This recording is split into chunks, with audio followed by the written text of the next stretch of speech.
नमस्कार बच्चों, Isha classes online education में आप सभी का एक बार फिर से स्वागत है। देखिए बच्चों, 12th क्लास हिंदी साहित्य के अंदर हम सेकंड चैप्टर पढ़ रहे हैं जिसका नाम है तुलसीदास जी के।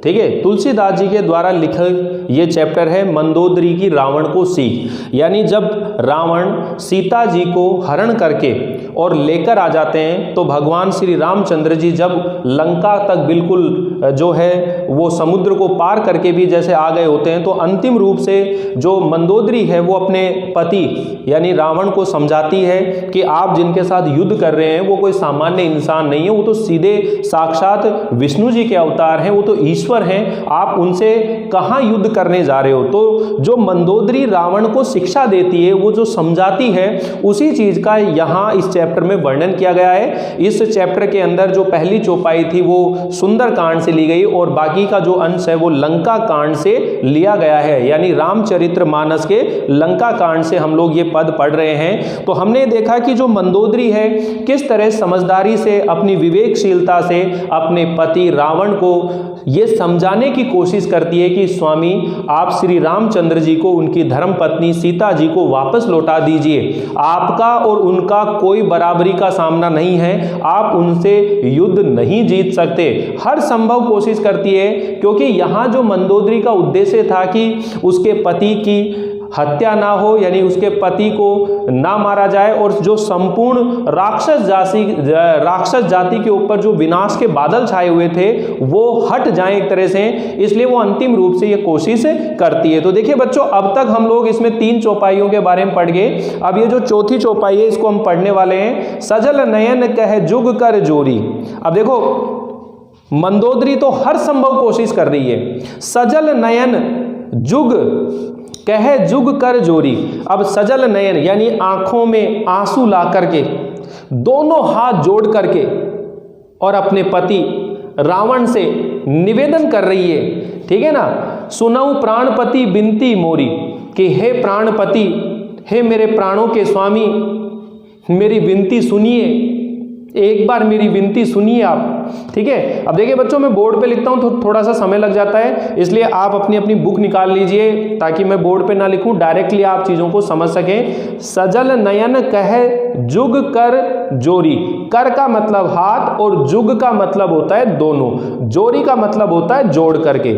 और आंखों में आंसू भर करके, दोनों हाथ जोड़ करके अपने पति रावण से कहती है कि हे प्राणपति, हे प्राण प्रिय, मेरे प्राणों के स्वामी मेरी विनती सुनिए।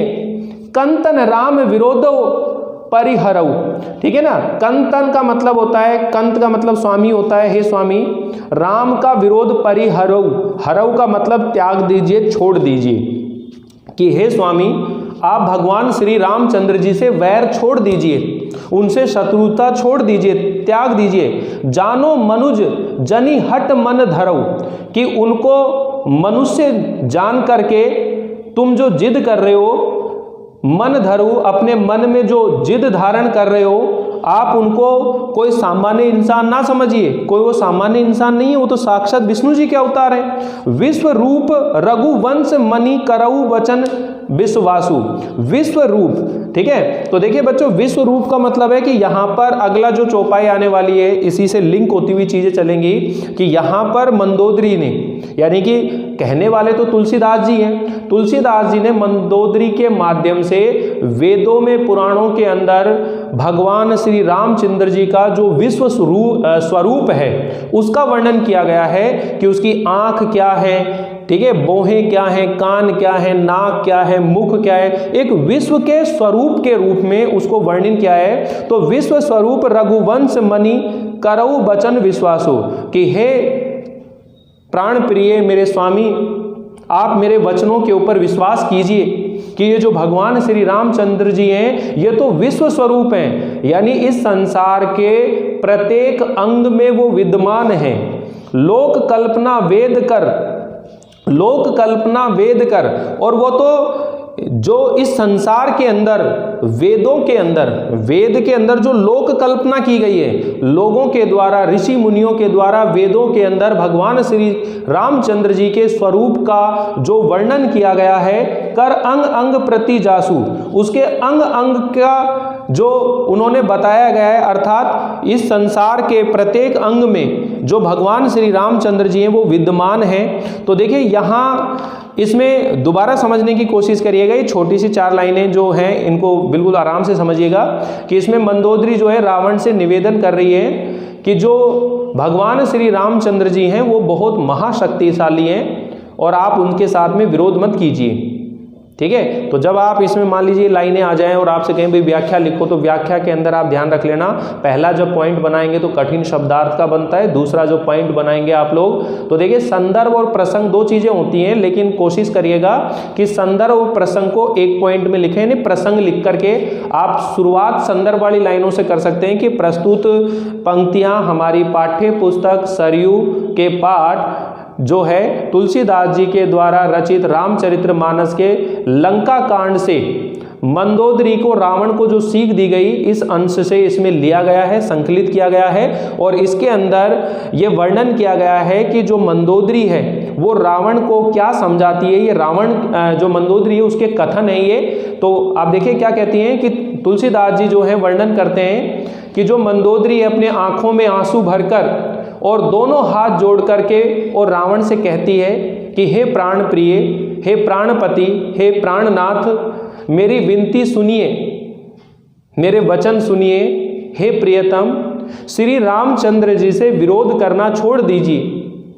हे स्वामी, कंतन शब्द है ना, कंतन मतलब हे प्राणनाथ, हे स्वामी आप श्री रामचंद्र जी से विरोध छोड़ दीजिए। उन्हें तुम सामान्य मनुष्य समझकर मन में हट मत कीजिए, उन्हें तुम साधारण मनुष्य समझ करके अपने मन में किसी तरह का हट मत कीजिए, क्योंकि वो सामान्य मनुष्य नहीं है। ठीक है ना, तो ये जो लाइनें हैं आप दोबारा सुन लीजिए। जानी मनुज जनी हट मन धरो, कि जिसको तुम सामान्य मनुष्य जान करके अपने मन में हट कर रहे हो, आप हट मत करो, वो कोई सामान्य मनुष्य नहीं है। अब उसके विश्व स्वरूप का वर्णन कर रही है। अगले देखिए आगे कि मेरे इन वचनों पर विश्वास कीजिए, मेरे इन वचनों पर क्या कीजिए, आप विश्वास कीजिए। किस बात पर? विश्व रूप रघुवंश मणि करहु वचन विश्वासु, कि हे स्वामी मेरे इन वचनों पर विश्वास कीजिए कि रघुकुल के जो शिरोमणि हैं भगवान श्री रामचंद्र जी वो विश्व रूप हैं, अर्थात सारा जो विश्व है वो उन्हीं का रूप है,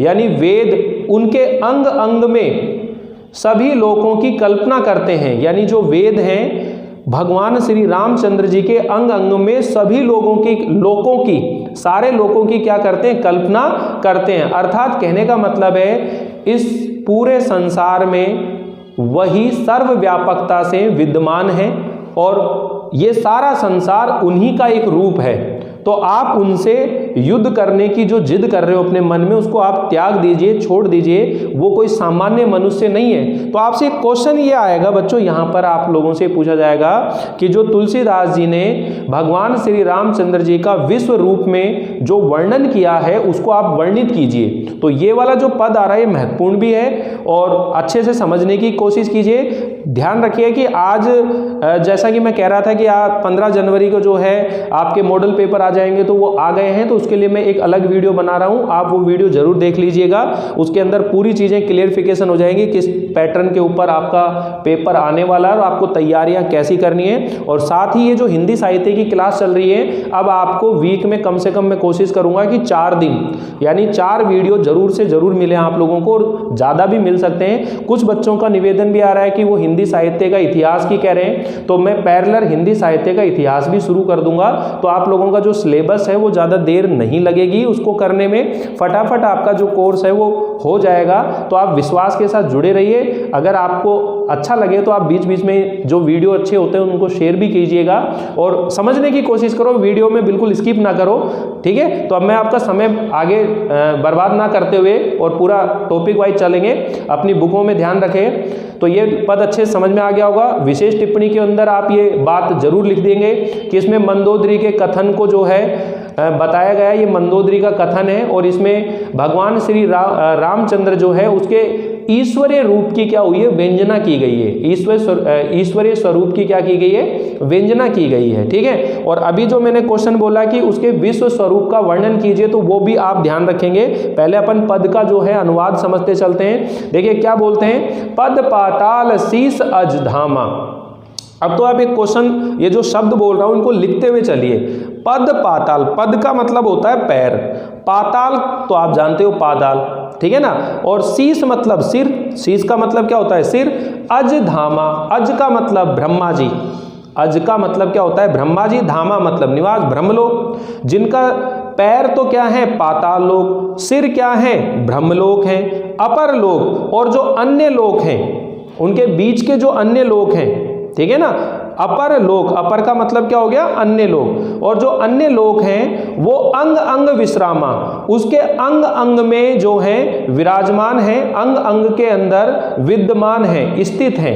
ठीक है, तो आप ये ध्यान रखेंगे कि गोस्वामी तुलसीदास जी जो हैं इस चौपाई के माध्यम से इन पंक्तियों में वर्णन करते हैं कि मंदोदरी ने रावण से कहा कि हे स्वामी, हे प्राण प्रिय, कि पाताल उन विश्व स्वरूप भगवान के क्या हैं, चरण हैं, पैर हैं, और जो ब्रह्म लोक हैं वो सिर हैं, और अन्य बीच के जितने भी लोक हैं वो उनके अलग अलग अंगों के अंदर विद्यमान हैं, उनके अलग अलग अंगों पर स्थित हैं। ठीक है, और आगे देखिए, ब्रकुटी विलास भयंकर काला, और जो भयंकर काल है वो उनकी ब्रुकुटी के संचालन से विद्यमान है, यानी कि उन्होंने जिसके ऊपर अपनी ब्रुकुटी, ब्रुकुटी का मतलब होता है बच्चों ये आईब्रोज, बोहें, ठीक है ना, ब्रुकुटी विलास, विलास का मतलब विराजमान है, विलास का मतलब क्या है, विराज, भयंकर काला, जो काल है वो उनकी ब्रुकुटी पर विराजमान है, उनकी ब्रुकुटी के संकेत से संचालित होता है एक तरह से। ठीक है, तो अभी मैं इसको समझाऊंगा अच्छे से, आगे लिखते चलिए। ब्रुकुटी विलास भयंकर काला नयन दिवाकर, और जो नयन है, नयन का मतलब हो गया नेत्र, नेत्र, ठीक है, नेत्र क्या है, दिवाकर का मतलब दिव को करने वाला, दिन को करने वाला मतलब सूर्य, नयन दिवाकर, कच्च घन माला, और कच्च का मतलब होता है केश, और घन मतलब बादल, और माला मतलब समूह। ठीक है, बादलों का समूह क्या है, केश है। अब समझ में आई कि जो भयंकर काल है वो उनका भ्रकुटी यानी उनकी जो बोहें हैं उनके संचालन से विद्यमान है, उनके इशारे पर चल रहा है, और जो केश हैं वो बादलों का समूह है, उनके जो बाल हैं, इस आकाश में जो बादलों का समूह है वो उनके केश हैं। ठीक है, जासु घ्राण अश्वनी कुमारा। ठीक है, घ्राण का मतलब होता है नासिका, घ्राण का मतलब क्या होता है, नासिका होता है। अश्वनी कुमार जिनकी नासिका है, ये अश्वनी कुमार जो एक नक्षत्र है अश्वनी, तो आप ये ध्यान रखना, अश्वनी कुमार जो है जिनकी नाक है, घ्राण है, नासिका है। और निशी, निशी का मतलब रात होता है, अरु मतलब और दिवस का मतलब होता है दिन। रात और दिन निमेष अपारा, पलक झपकना, निमेष का मतलब क्या होता है, पलक झपकना। ठीक है ना, रात और दिन जो है पलक झपकना, रात और दिन जिनके अपार पलक फड़कन है, मतलब पलकों को फड़काते हैं ना यूं, तो रात और दिन उनके पलक फड़कने के बराबर है। पलक झपकते हैं दिन, पलक झपकते ही रात, समझ में आई ना, पलक फड़कन। ठीक है ना, तो ये अपार, देखो निमेष अपारा, निमेष का मतलब क्या होता है, पलक, अपार मतलब असंख्य, असंख्य पलकों को फड़काने के बराबर है निशी और दिवस। दिन, निशी मतलब रात और दिवस मतलब दिन। श्रवण, श्रवण दिशा, आगे देखिए, श्रवण दिशा 10 वेद बखानी, और श्रवण का मतलब होता है श्वास, 10 दिशाएं जो है, श्रवण सॉरी कान होता है, श्रवण का मतलब क्या होता है, कान होता है, कान दिशा, 10 दिशाएं, जो 10 दिशाएं होते हैं वो क्या होती हैं, कान होते हैं, वेद बखाना, और वेद ऐसा वेद कहते हैं, यानी कि जो 10 दिशाएं हैं वो उनके कान हैं, और वेद बखानी ऐसा वेदों में कहा जाता है, वेद बखानी, बखान मतलब वर्णन करना।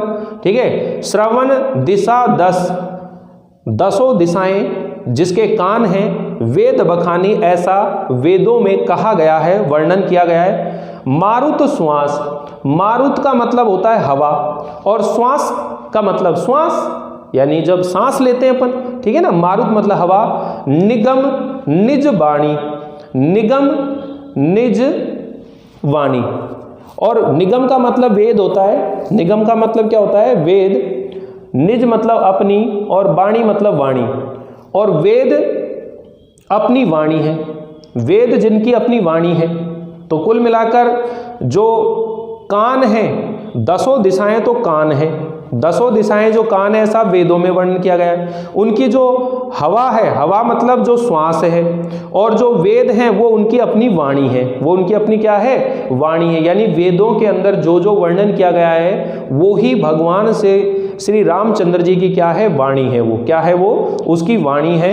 तो देखिए आज एक थोड़ा सा मैं करने की कोशिश कर रहा हूँ बच्चों कि आपको डायरेक्ट चीज़ें समझा रहे हैं। मैं बोर्ड पर लिखता हूँ, थोड़ा सा समय ज़्यादा लगता है, इसलिए मैं डायरेक्ट आपको सिर्फ समझा रहा हूँ, बोर्ड पर मैं नहीं लिख रहा हूँ, ठीक है। तो आप अपनी कॉपी के अंदर या तो कठिन शब्दों को लिखते हुए चलें, या फिर आपके पास में जो बुक है उस बुक के अंदर लिखते हुए चलें। जैसे ऐसे समझिए ऑफलाइन क्लास चल रही है तो टीचर जैसे जैसे बोलता जाता है एक एक शब्दों का अर्थ लिखवाता है, ऐसे ही आप अर्थ लिखते चलें। फिर एक बार मैं आपको सामान्य तौर पर समझा रहा हूँ, फिर इसके भावार्थ समझेंगे, फिर इसकी विशेष टिप्पणी के साथ में इन चीज़ों को समझेंगे, तो ये पूरा पद जो है बिल्कुल अच्छे से समझ में आ जाएगा जैसे आपकी ये क्लास चल रही है, ठीक है। तो आप इसी तरह से चलते जाइए। तो ये समझ में आ गया। अधर का मतलब होता है होठ, अधर का मतलब क्या होता है? होठ। और लोभ मतलब लोभ ही होता है। लोभ जिनका होठ है, लोभ जिनका अधर है यानी होठ है। और उत्पत्ति जम दसन कराला, जम दसन मतलब दांत, दसन शब्द का अर्थ लिख लीजिए दांत। दसन का मतलब क्या होता है? दांत होता है, ठीक है। अधर लोभ, दसन मतलब दांत, जम कराला, ठीक है। तो इसमें देखिए लोभ जिनका अधर है, होठ है, और कराल जम का मतलब यमराज हो गया। जम का मतलब क्या होता है? यमराज। और कराला का मतलब होता है भयंकर, ठीक है। यमराज जो है भयंकर दांत है। लोभ जिनका, जिनके होठ हैं, अधर हैं, और जो दांत हैं मान लो वो यमराज है। भयंकर क्या है उनके? यमराज है। भयंकर यमराज कौन है? दांत है। माया हास, माया क्या है? हंसी है। माया क्या है? हंसी है। माया क्या होती है? ये जो सारा संसार है वो माया से ही ग्रसित है। ये एक माया जाल है, इंद्रजाल जिसको बोलते हैं, ठीक है ना। सब एक पानी की जो बुदबुदा होता है ना, बुलबुला, वो एकदम से दिखता है और फिर फूट जाता है। ये सारा जो संसार है ये इसी तरह का है, ठीक है ना। तो हम तो ये समझ सकते हैं कि जो माया हंसी है। और बाहु दिगपाला, बाहु का मतलब भुजाएं, दिगपाल है। और दिगपाल यानी दिशाओं की रक्षा करने वाले, दिगपाल दिशाओं के रक्षा करने वाले। जो दिगपाल कौन है? उनकी भुजाएं हैं। दिगपाल क्या है? भुजाएं हैं। मुख आनन अनल, आनन का मतलब क्या होता है? मुख। अनल मतलब अग्नि, और मुख क्या है? अग्नि है। और अंबुपति का मतलब होता है वरुण देव, वरुण देव, ठीक है ना। अंबुपति मतलब वरुण देव। जीहा मतलब जीव, अंबुपति जीव है। वरुण देव कौन है? जीव है, वरुण जीव है। तथा आगे क्या कहते हैं देखो, उत्पत्ति, पालन और प्रलय। समीहा शब्द का अर्थ लिख लो, ये तीनों शब्द ऐसे लिखेंगे, उत्पत्ति, पालन, प्रलय। समीहा मतलब, समीहा का अर्थ लिख लीजिए चेष्टा। समीहा शब्द का अर्थ क्या है? चेष्टा। अर्थात कहने का मतलब है इस संसार में किसकी उत्पत्ति होनी है, किसका कौन पालन करने वाला है, किसका प्रलय होने वाला है, विनाश होने वाला है, वो सब भगवान की कोशिश है, उन्हीं का प्रयत्न है। वो जैसा चाहें, वो किसी का जन्म, मृत्यु, पालन सब उन्हीं के ऊपर निर्भर है, उन्हीं की चेष्टा है, उन्हीं के द्वारा किया जाता है। तो समीहा शब्द का अर्थ होता है चेष्टा।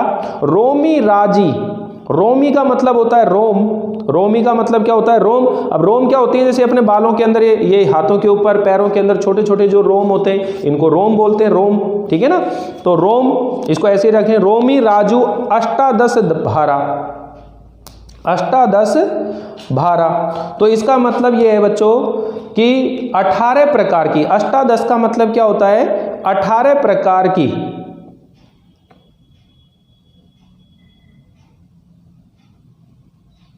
18 प्रकार की नाना वनस्पतियां, विभिन्न प्रकार की जो वनस्पति हैं। अष्टादश भारा, 18 प्रकार की जो वनस्पतियां हैं वो उनकी क्या है, रोमावली है, यानी कि रोम है, रोम है, ठीक है। अस्थि शैल और पर्वत अस्थियां हैं, पर्वत क्या है, अस्थियां हैं, ठीक है। अस्थि शैल, शैल मतलब पर्वत, अस्थि पर्वत, सरिता नस, ठीक है। और जो नदियां हैं वो नसों का जाल है, जारा मतलब जाल, नसों का जाल है, नदियां नसों का जाल है। उदर, उदददी, उदर का मतलब पेट होता है, उदददी मतलब समुद्र, और समुद्र जो है पेट है, समुद्र क्या है, पेट है। अधगो, अधगो जातना, ठीक है। और जातना का मतलब होता है, अधगो मतलब नरक और जातना का मतलब होता है गुप्त इंद्रियां। जातना का मतलब क्या होता है, गुप्त इंद्रियां।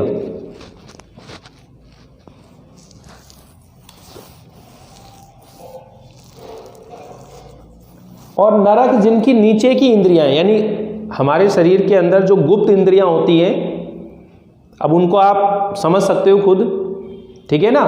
तो वो किसके लिए बोला है, नरक, नरक जिनकी गुप्त इंद्रियां हैं, अर्थात नीचे की जो इंद्रियां हैं उनके बारे में बात हो रही है।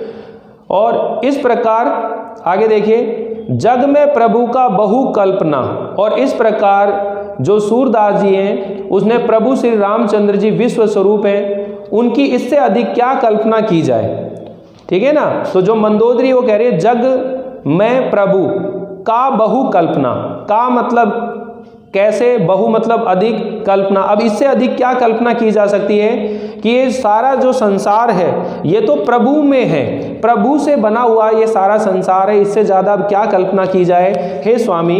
इस तरह से वो बात कर रही है। देखिए बच्चों, अब ये जो लाइनें पढ़ी हैं, एक बार दोहा जो पद आ रहा है इसको भी सुन लीजिए। अहंकार शिव बुद्धि, अहंकार, आगे कह रहे हैं शिवाजी जिनके अहंकार हैं, शिव मतलब शिव जी, अहंकार मतलब जिनका अहंकार ही भगवान शिव जी हैं। बुद्धि अज, और जो बुद्धि है, ब्रह्मा जी क्या है, अज मतलब ब्रह्मा जी, और बुद्धि, ब्रह्मा जी क्या है, बुद्धि है, ब्रह्मा जी क्या है, बुद्धि है। मन शशि, शशि मतलब चंद्रमा, और चंद्रमा कौन है, मन है, चंद्रमा कौन है, मन है। चित्त महान, और महान उनके चित्त हैं, महान मतलब विष्णु जी कहते हैं, विष्णु जी उनके चित्त हैं, विष्णु जी उनके क्या हैं, चित्त हैं। मनुज बास सर सच, सचर अचर, सचर मतलब चलने वाले, अचर मतलब न चलने वाले, और मनुज मतलब मनुष्य, मनुज का मतलब क्या होता है, मनुष्य रूप में।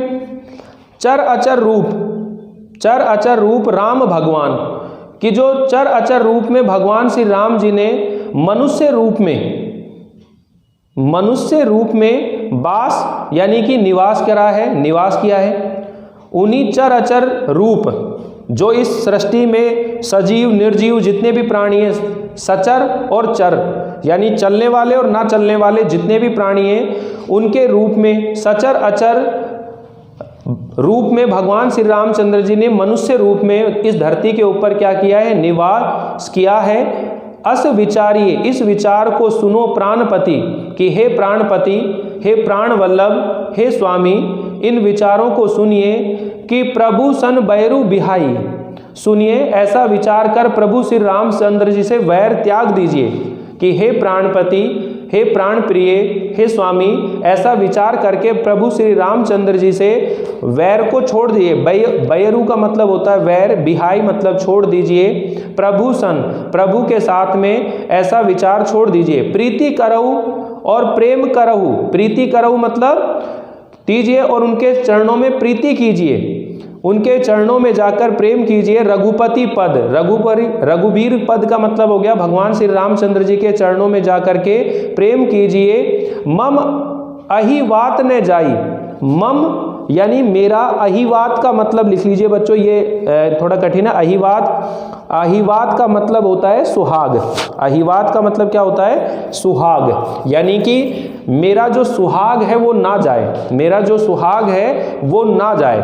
मम अहिवात न जाई, मेरा जो सुहाग है वो ना जाए। अब देखिए क्या कह रहे हैं कि प्रस्तुत पंक्ति में या चौपाई छंद के अंदर जो रामचरितमानस है उसके लंका कांड से ली गई है, और इसमें तुलसीदास जी ने ये बताया है कि जो मंदोदरी है उसने रावण से क्या क्या कहा था, और उन्होंने भगवान श्री रामचंद्र जी को विश्व रूप में इस संसार के सभी अंगों में, सभी चीज़ों के अंदर उनकी कल्पना करके बताइए कि देखिए हे स्वामी कि जो भगवान श्री रामचंद्र जी हैं वो कोई सामान्य मनुष्य नहीं है, इसलिए आप अपने मन की हट को छोड़ दीजिए। उनके विश्व स्वरूप का वर्णन करते हुए वो कहती हैं, क्या कहती हैं? देखिए कि जो मंदोदरी वो रावण से कह रही है कि पाताल उन विश्वरूप भगवान का चरण है, कि जो पाताल है, पद पाताल शीस अजधामा अपर लोक अंग अंग विश्रामा, कि हे स्वामी पाताल जिनके पैर हैं,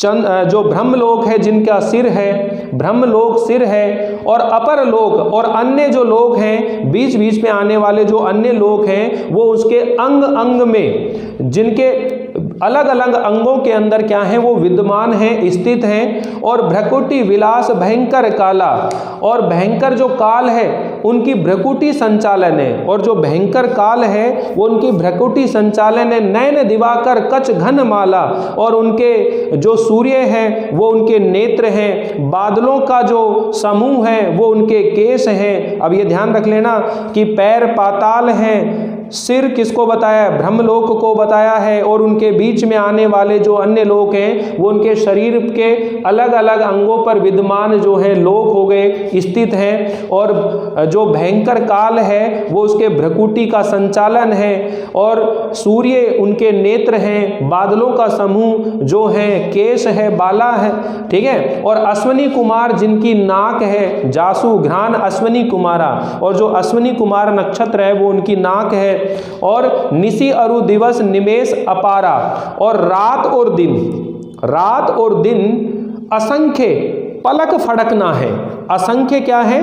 पलक फड़कना है, पलकों को फड़काते रहते हैं। श्रवण दिशा 10, और जो 10 दिशाएं हैं वो उनके कान हैं। श्रवण मतलब कान है, 10 दिशाएं उनके कान हैं। वेद बखानी, ऐसा रूप वेदों के अंदर भी क्या किया गया है? वर्णित किया गया है। मारुत श्वास, और जो हवा है, वायु है, वो उनकी श्वास है। निगम निज बानी, और निगम निज बानी, और वेद उसकी अपनी वाणी है। वेद उनकी अपनी वाणी है, यानी वेदों के अंदर जो कुछ कहा गया है वो उन्हीं की वाणी है। तो ध्यान रखिए। अधर लोभ, लोभ उनके होठ हैं। जम दसन कराला, और यमराज जो हैं, यानी जो कराला मतलब भयंकर, भयंकर जो यमराज है, यमराज जो है वो क्या है? उनके दांत हैं। दसन मतलब दांत हैं, ठीक है। माया हास, और उनकी हंसी क्या है? माया है। बाहु दिग्पाल, और जो दिग्पाल है वो उनकी भुजाएं हैं। आनन अनल, उनका जो अग्नि जो है वो मुख है। अनल मतलब अग्नि, आनन मतलब मुख। अनल जो है अग्नि जो उनका मुख है। अंबुपति जिह्वा, और जो वरुण देव है वो उनकी क्या है? जीभ हैं। उत्पत्ति पालन प्रलय समिष्टा, और जितने भी संसार में जिसकी भी उत्पत्ति होती है, जो भी संसार में जिसका पालन होता है या जिसका भी प्रलय होता है, तो उत्पत्ति पालन और प्रलय वो सब भगवान श्री रामचंद्र जी की क्या है? चेष्टा है। क्या है वो? चेष्टा है। रोम राजी अष्टादश धारा, और अष्टादश भारा मतलब 18 प्रकार की जो वनस्पति हैं, 18 प्रकार की जो वनस्पति है वो उनके शरीर पर विद्यमान रोम है, रोमावली है, रोम की पंक्तियां हैं, ठीक है ना। अस्थि शैल, और जो पर्वत है वो उनकी अस्थियां हैं। और नदियां जो हैं मानो नसों का जाल है। नदियां क्या है? उनके नसों का जाल है। और उदर उद्दधि, पेट जो है समुद्र है, पेट जो है समुद्र है। अधधगो जातना, और नीचे की जो गुप्त इंद्रियां हैं नीचे की जो गुप्त इंद्रियां हैं वो नर्क हैं, नर्क उनकी नीचे की इंद्रियां गुप्त इंद्रियां हैं। और जग में प्रभु का बहु कल्पना, कि जग में प्रभु, ये सारा जो संसार है वो प्रभु में है। अब इससे अधिक उनकी कल्पना क्या की जा सकती है, अब इससे अधिक उनकी कल्पना क्या की जा सकती है। अहंकार शिव, शिव जी जिनके अहंकार हैं, ब्रह्मा जी जिनकी बुद्धि है, चंद्रमा जिनका मन है, विष्णु जिनका चित्त है, ठीक है। मनुज वास में सचर अचर रूप राम भगवान, और सचर अचर रूप में भगवान श्री रामचंद्र जी मनुष्य के रूप में यहाँ विराजमान हैं। प्रीति करऊ असि विचार सुनु प्राणपति, हे प्राणपति, हे प्राणपितिये, मेरे इस विचार को सुन करके और प्रभु श्री रामचंद्र जी के साथ में वैर भावना छोड़ दीजिए, शत्रुता छोड़ दीजिए। प्रीति करो रघुबीर पद, ठीक है ना, और भगवान श्री रामचंद्र जी के चरणों में प्रेम करो, उनके चरणों से प्रेम करो। मम अहिवात न जाई, कि मेरा जो सुहाग है वो किसी तरह से ना चला जाए, अर्थात मेरे सुहाग की क्या करो, रक्षा करो, मेरे सुहाग को बचाओ और जाके भगवान श्री रामचंद्र जी के चरण पकड़ लो। सीधे से तौर पर ये कहना चाह रहे हैं। अब भगवान श्री रामचंद्र जी के चरण कैसे पकड़ सकता है रावण, मतलब वो भी अपने आप में बहुत बड़ा जो महान, जिसको कह सकते हैं विद्वान था और बहुत अपने आप को ताकतवर मानता था। लेकिन अपन वहां रावण के बारे में और जो मंदोदरी है उनके बारे में, दोनों के बारे में चारित्रिक दृष्टि से तुलना करेंगे कि दोनों के चरित्र में क्या अंतर है। जो मंदोदरी है, जहां एक तरफ विवेकशील नारी है, एक आदर्श पत्नी है, ठीक है ना, और एक समझदारी के साथ में, एक बुद्धिमानी के साथ में अपने पति से बात कर रही है। लेकिन जो रावण है वो किस तरह से अपने अहंकार के वशीभूत होकर के, काल के वशीभूत होकर के, और मंदोदरी की एक भी बात को वो नहीं मानता है, ठीक है। तो ये जो पद हम पढ़ते जा रहे हैं, लंका कांड से पढ़ रहे हैं, रामचरितमानस के लंका कांड से ये लिए गए हैं ये पद। तो आपको समझ में आ रही होंगी चीजें बच्चों। भगवान के विश्व रूप की कल्पना की है और श्री रामचंद्र जी को मनुष्य के रूप में एक अवतारी भगवान बताया गया है। तो आप ये एक विशेष टिप्पणी में एक लाइन ऐड कर लीजिए कि इन पंक्तियों में तुलसीदास जी ने भगवान श्री रामचंद्र जी के विश्व स्वरूप की कल्पना की है और भगवान श्री रामचंद्र जी को मनुष्य के रूप में एक अवतारी भगवान बताया है। मनुष्य के रूप में क्या बताया, उसको एक अवतारी भगवान बताया गया है। और ये जो सारा वर्णन है वो वेदों के अनुसार किया गया है। वेदों के अंदर भी भगवान श्री रामचंद्र को या जो ईश्वर का वर्णन किया गया वो इसी रूप में वर्णित किया गया है। अगर इसी बात को अगर माने कि एक क्वेश्चन दिया गया है, देखिए यहाँ कि रामचरितमानस के संकलित अंश के आधार पर श्री रामचंद्र जी के स्वरूप पर प्रकाश डालिए, ठीक है। या दूसरे रूप में क्वेश्चन ये लिख रखा है कि मंदोदरी ने श्री रामचंद्र जी का जो विश्व स्वरूप बताया है उसे स्पष्ट कीजिए। तो आपने बताना है भाई, तुलसीदास जी ने रामचरितमानस में अपने आराध्य भगवान श्री रामचंद्र जी के स्वरूप को लौकिक और अलौकिक गुणों से सुशोभित या मंडित दिखाया है। लंका कांड में मंदोदरी के मुख से तुलसीदास जी ने श्री रामचंद्र जी के विश्व रूप को वेदों पुराणों के अनुसार ही दर्शाया गया है, जो बिल्कुल उचित है। अब शरीर के अंगों का विश्व रूप में कैसे कैसे वर्णन किया गया है।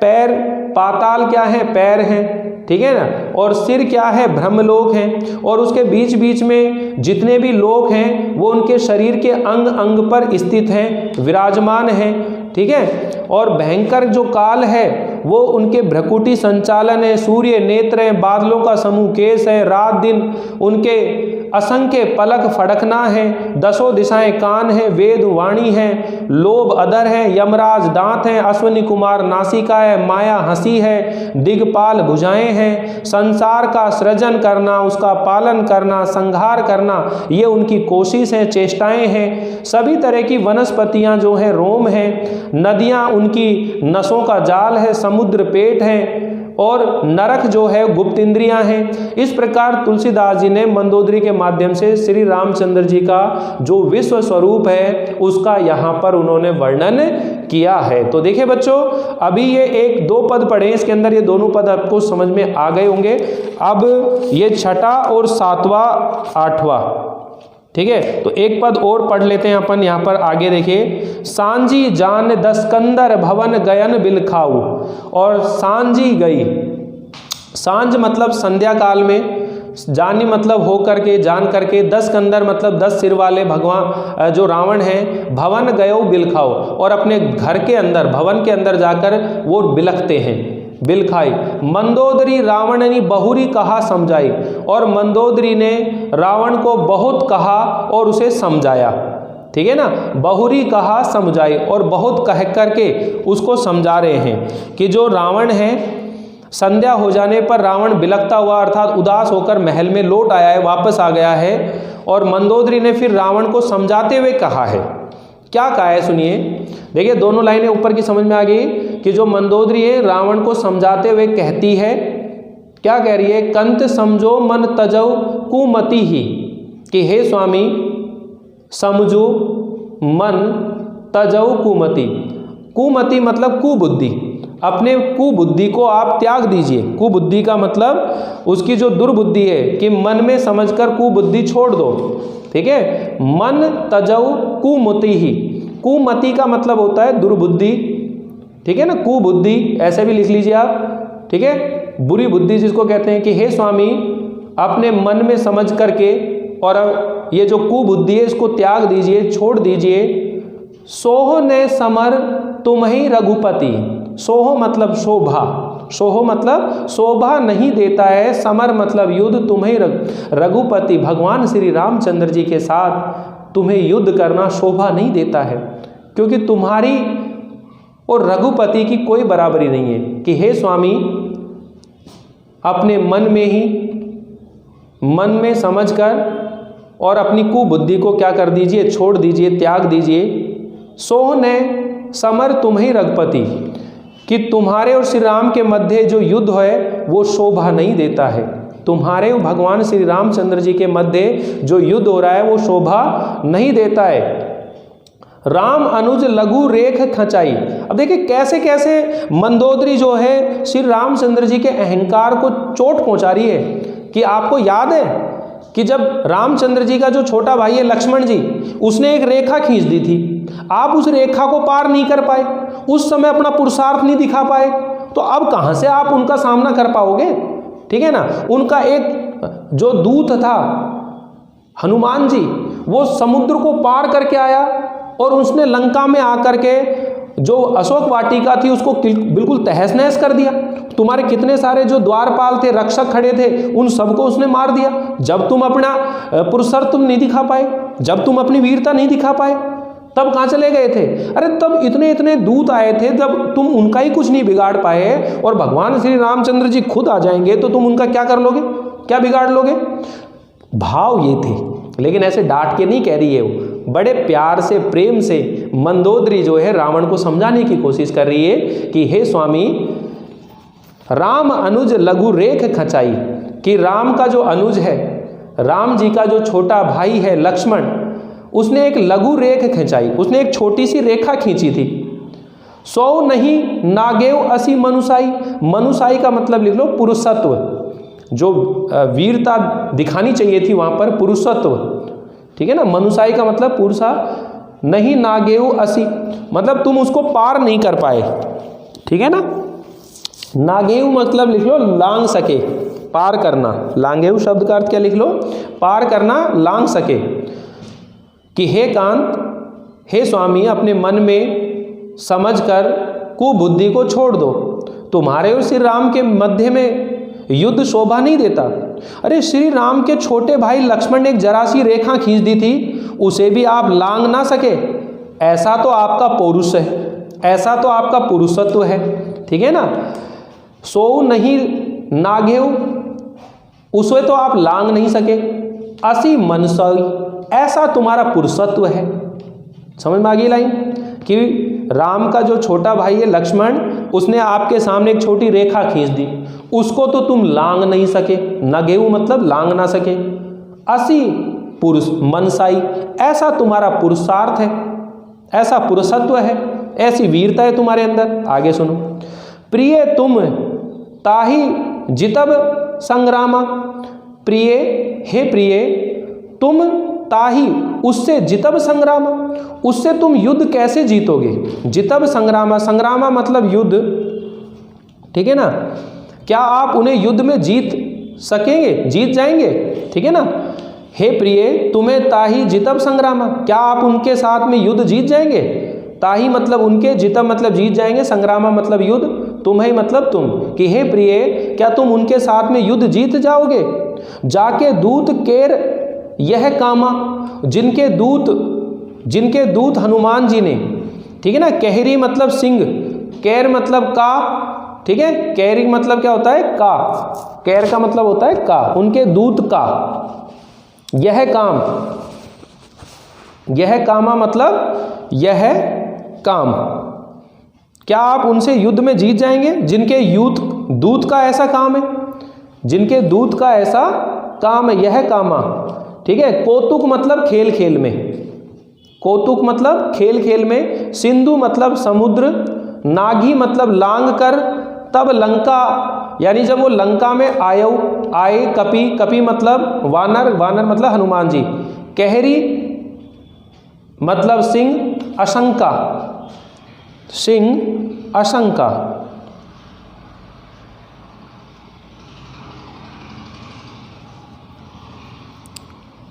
ठीक है ना। सिंह का कहरी मतलब जो होता है सिंह होता है, लेकिन सिंह का मतलब बढ़िया लेंगे बलशाली, कि जिन बलशाली जो हनुमान जी थे वो लंका में आ गए थे समुद्र को पार करके, समुद्र को लांग करके, खेल खेल में। कौतुक मतलब खेल खेल के अंदर समुद्र को पार करके जब वो लंका में आ गए थे।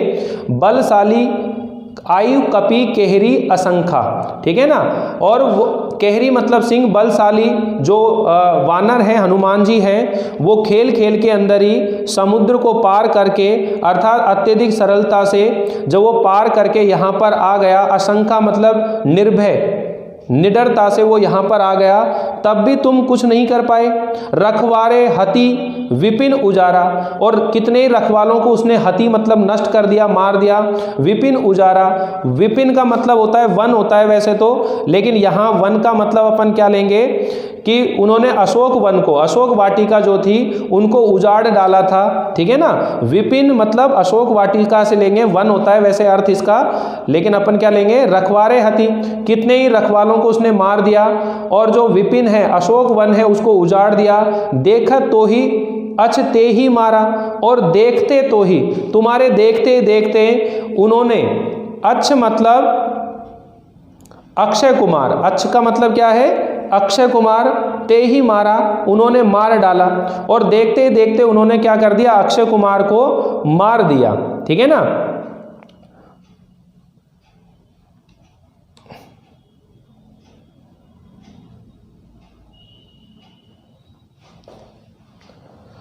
सुनिए आगे, लिखते चलिए। खेल खेल में अर्थात सरलता से उन्होंने समुद्र को लांग कर, और उनके वानरों में जो सिंह है अर्थात बलशाली जो हनुमान जी हैं, वो लंका में बिल्कुल निडर होकर के आपके रखवालों को मारकर और अशोक वन को उजाड़ दिया। उसने संपूर्ण नगर को जलाकर राख कर दिया था, उसने संपूर्ण नगर को क्या कर दिया, जलाकर। जारी सकल पुर किन हेसी छारा, जारी सकल मतलब संपूर्ण, और उन्होंने संपूर्ण नगर को जलाकर रख दिया। कहाँ रहा बल गर्व तुम्हारा, और उस समय तुम्हारा जो घमंड था, बल था, गर्व मतलब घमंड, बल मतलब बल पराक्रम, कहाँ चला गया था। उस समय तुम्हारा जो बल है या घमंड है, अहंकार है, वो कहाँ चला गया था, कि उन्होंने देखते देखते सारे वन को यानी सारे नगर को जला दिया था। क्षण किनेसी छारा, जलाकर उसको राख कर दिया था एक तरह से। तब तुम्हारा जो अहंकार था, घमंड था, वो कहाँ पर चला गया, उसने संपूर्ण नगर को जलाकर क्या कर दिया, राख कर दिया था। उस समय आपके बल का घमंड कहाँ चला गया था, कहाँ चला गया था। हे स्वामी, अब देखिए क्या करें। अब पति मृषा गाल जनी मारहु, मोर कहा कछु हृदय विचारो, कि अब पति कि हे स्वामी मृषा गाल जानी बजाए। अब खाली गाल क्यों बजा रहे हो, मतलब गाल बजाने का मतलब है जब मौका था, आपके सामने आए थे, तब आप उनका कुछ नहीं बिगाड़ सके। अब वो तुमसे इतनी दूर हैं और अब आप मन के अंदर इतना घमंड अहंकार दिखा रहे हो, अपनी जो प्रशंसा कर रहे हो, अपनी बहादुरी की डींगे हाँक रहे हो। अब किस लिए डींग हाँक रहे हो आप, ठीक है ना, कि जब उनका जो दूत आया था उसने बड़ी सरलता से खेल ही खेल के अंदर समुद्र को पार करके लंका में आ गया था, यहाँ के पहरेदारों को मारा था, अशोक जो वाटिका थी, वन था, उसके अंदर आग लगा दी थी, जलाकर सब कुछ राख कर दिया था। उस समय तुम्हारा जो अहंकार था, घमंड था, बल था, वो कहाँ चले गया था? तब आपने उनका कुछ नहीं कहा, तब उनको आपने कुछ नहीं बिगाड़ पाए उसका, ठीक है ना। हे स्वामी, अब व्यर्थ में गाल मत बजाइए, अर्थात अपनी डींगे मत मारिए। अब पति मृषा गाल जानी मारिए, अर्थात व्यर्थ में अपने गाल मत बजाइए, अर्थात अपनी डींगे मत हारिए। मोर कहा कछु हृदय विचारे, और मैं जो आपसे कह रही हूँ, मेरे कही गई बातों को अपने हृदय के अंदर क्या करें, विचारिए, उनके ऊपर विचार करिए। पति रघुपति नरपति जनि ही मानव, कि पति रघुपति ही, कि हे स्वामी, ठीक है, आगे सुनिए क्या कह रहे हैं, कि हे स्वामी, अब व्यर्थ में आप लोग गाल मत बजाइए, डींगे मत हाँकिए, मेरे कहने पर हृदय में कुछ विचार कीजिए। हे प्रिय पति, हे स्वामी, आप श्री रामचंद्र जी को एक साधारण राजा मत समझिए, कि हे पति रघुपति नृपति जन ही मानो। नृपति का मतलब राजा होता है, रघुपति मतलब रघु कुल के स्वामी भगवान श्री रामचंद्र जी को आप कोई साधारण राजा मत समझो। अग जग नाथ अतुल बल जानहु, ठीक है ना। अग जग, जग मतलब संसार होता है, लिखते चलिए शब्दों को। साधारण राजा मत समझिए, अपितु उन्हें इस संसार का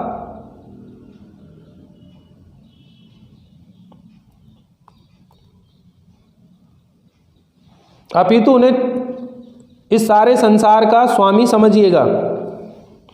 अत्यधिक बलशाली हैं। अग जग नाथ अतुलित बल जानव, उसे अतुलनीय बलशाली जानव मतलब मानिए। अग जग, इस संपूर्ण संसार का, नाथ मतलब स्वामी, हे स्वामी, इस सारे संसार का अत्यधिक बलशाली मानिए। बाण प्रतापु जान मरीचा, और जिनके बाणों का जो प्रताप था, उनके बाणों का जो प्रताप था, पराक्रम था, वो महर्षि जो मारीची थे उन्होंने भी माना है। उनके बाणों के प्रताप को, पराक्रम को तो महर्षि मारीची ने माना है। तासु कहा नहीं मानेव नीचा, ठीक है ना। तासु मतलब उनका कहा नहीं, ठीक है। तासु, श्री राम के बाण का प्रताप तो नीच मारीची भी जानता था, परंतु आपने उसका कहा भी नहीं सुना। तासु कहा नहीं मानेव नीचा, नीचा मतलब नीच, ठीक है ना। और नीच जो मारीची थे उन्होंने भी इस प्रताप को माना था, लेकिन उनका कहना भी आपने नहीं माना। जनक सभा अगणित भूपाला, और राजा जनक के सभा में जब सीता जी का स्वयंवर हुआ था तो अनगिनत राजा वहां पर आए थे, अत्यधिक बलशाली रहे। तुमऊ बल अतुल विशाला, और तुम भी वहां पर अत्यधिक बलशाली, तुम भी वहां विद्यमान थे। यानी कि जब सीता जी का स्वयंवर हुआ था तो उस सभा के अंदर कितने सारे राजा आए थे, लेकिन उन्हीं राजाओं के बीच में कौन थे, रावण भी थे। तो उसी चीज का यहाँ पर वर्णन कर रहे हैं कि वहां पर तुम मौजूद थे और वहां सीता जी के स्वयंवर में जो धनुष रखा था उसको आप नहीं उठा पाए, उसकी प्रत्यंचा को नहीं चढ़ा पाए, आप भी उसे नहीं तोड़ पाए। तो उसी चीज का वर्णन आ रहा है कि जनक सभा अनगिनत भूपाला, कि राजा जनक की सभा में अनगिनत राजा रहे हैं। तुमऊ बल अतुलित विशाला, और वहां पर विशाल और अतुल्य बल वाले आप भी थे। वहां पर आप भी अत्यधिक बलशाली, अतुल्य बल वाले और विशाल बल वाले आप भी वहां पर विद्यमान थे। भंजी धनुष जानकी बिहाई, अगर आप चाहते तो धनुष तोड़ करके और जानकी से विवाह कर सकते थे। बिहाई मतलब शादी कर सकते थे, विवाह क्यों ना किया, ठीक है ना। श्री राम ने ही थे, परंतु शिव जी का धनुष श्री राम ने ही तोड़ा। भंजी धनुष जानकी बिहाई, लेकिन जो सीता जी के स्वयंवर में धनुष था उसको श्री रामचंद्र जी ने तोड़ करके सीता जी से क्या करा, विवाह करा।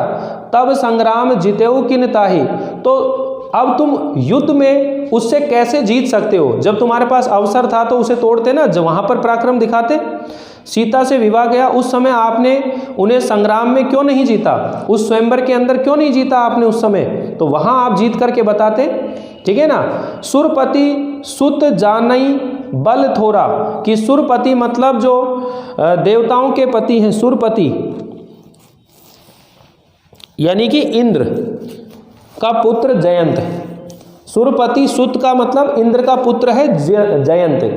जाने बल थोरा यानी कि उनके बल को कुछ कुछ जानता है। जो इंद्र का पुत्र है जयंत, वो भी उनके बल को, पराक्रम को थोड़ा थोड़ा जानता है। अब देखिए इनके साथ साथ कुछ लौकिक कथाएं जुड़ी हुई हैं जिनको आप सुनिएगा कभी, ठीक है। तो यहाँ पर यह कहानी है कि जो इंद्र का बेटा है जयंत, वो भी भगवान श्री रामचंद्र जी के बल के बारे में थोड़ा थोड़ा जानता है। उसे श्री राम ने पकड़कर उनकी एक आंख ही फोड़ दी थी। उनको पकड़कर क्या करी थी, ठीक है ना, राखी जियत आंखी गई फोरा, जिनको जीत करके और श्री रामचंद्र जी ने उनकी क्या कर दी थी, एक आंख फोड़ दी थी। सूर्पनखा की गति तुम्हें देखी, और जो सूर्पनखा है उनकी गति को तो तुमने स्वयं ही देखा है। तदपि हृदय नहीं लाज विशेषी, तब भी तुम्हारे हृदय के अंदर कोई विशेष रूप से लज्जा नहीं है, ठीक है ना, आपने देख ली, तब भी आपके हृदय में उनसे युद्ध करने की बात सोचने में कुछ भी लज्जा नहीं आ रही है। मतलब इतनी इतनी बातें आपने अपनी आंखों के सामने देखी हैं, तब भी आपके मन में, आपके हृदय के अंदर कोई लज्जा नहीं आ रही है। बदी विराद खर दूषण लीला हत्ती कबंद, ठीक है। अब यहाँ पर भी देखिए कह रहे हैं, जिन श्री रामचंद्र जी ने विराद और खर दूषण को मारकर लीला से ही कबंद को भी मार डाला था। एक लीला के द्वारा कबंद, ये तीन नाम है, बदी विराद और खर दूषण का वध कर दिया। लीला से हत्या कबंद, और अपनी लीला से कबंद की हत्या कर दी। बाल एक सर मारियो तेसु जानो 10 कंद, ठीक है ना। और जिन्होंने पराक्रमी बाली को एक ही क्षण से मार डाला, एक ही बाण से मार डाला। बाली एक सर, सर मतलब बाण, मारयो मतलब मार डाला, ते ही जानो 10 कंद, ठीक है ना, कि हे 10 कंद आप उनके बल पराक्रम को समझिएगा, आप उनके बल और पराक्रम को समझिए, जिन्होंने पराक्रमी बाली को एक ही बाण से मार दिया था। हे 10 कंद आप उनके बल और पराक्रम को समझिए। आपको ध्यान है कि जो बाली थे उन्होंने भी रावण को 6 महीने अपनी काख में छुपा के रखा था, ठीक है ना। तो कहने का मतलब यह है कि जिन्होंने बलशाली जो बाली है उसका भी वध कर दिया, अक्षय कुमार को मान दिया, इंद्र का जो बेटा है जयंत उसकी आंख फोड़ डाली, तो इतने बलशाली पराक्रमी व्यक्ति से आप कैसे लड़ सकते हैं? जरा अपने मन के अंदर इन बातों का विचार कीजिए। तो मंदोदरी ने यहाँ पर जो रामचरितमानस के रचयिता हैं तुलसीदास जी, उन्होंने मंदोदरी के माध्यम से अनेक प्रसंग उपस्थित करे हैं और श्री रामचंद्र जी के अत्यधिक पराक्रम और उनके बल का यहाँ पर क्या किया है, वर्णन किया है, और रावण को युद्ध ना करने की क्या दी है, सलाह दी है। तो इस तरह मंदोदरी को एक विवेक और बुद्धिमती स्त्री के रूप में यहाँ पर उसका क्या किया गया है, वर्णन किया गया है। तो बच्चों अभी देखिए वीडियो के अंदर अब ज़्यादा नहीं पढ़ रहे हैं, अब 7, 8, 9 3 बच रहे हैं, तीनों को अपन नेक्स्ट वीडियो के अंदर पढ़ लेंगे। इतना आप जरूर पढ़िएगा और साथ में आपकी हैंडराइटिंग का जो वर्क चल रहा है उसे कंप्लीट चलने दीजिएगा। बड़े आनंद के साथ आप ऑब्जेक्टिव स्टाइल के अंदर पढ़ेंगे, क्योंकि आपको मालूम है फर्स्ट जो क्वेश्चन आपका आने वाला है 10 क्वेश्चन ऑब्जेक्टिव टाइप के प्रश्न आएंगे। नया मॉडल पेपर जो है आ चुका है, उसका पूरा डिस्क्रिप्शन आप लोगों को मिलने वाला है। नेक्स्ट वीडियो के अंदर मैं आप लोगों को ये सब चीज़ें समझाने वाला हूँ, ठीक है। तो आपको मेरे जो YouTube चैनल है, प्लेलिस्ट है, वहाँ पर वो सब चीज़ें मिल जाएंगी, और साथ ही मैं उसका जो लिंक है वो मैं डिस्क्रिप्शन में डाल दूंगा, तो वहाँ से भी आप लोग उस वीडियो को देख सकते हैं। तो बने रहिए, जुड़े रहिए, मिलते हैं अगली बार इस चैप्टर को आगे बढ़ाते हुए। तब तक के लिए थैंक यू, बाय बाय।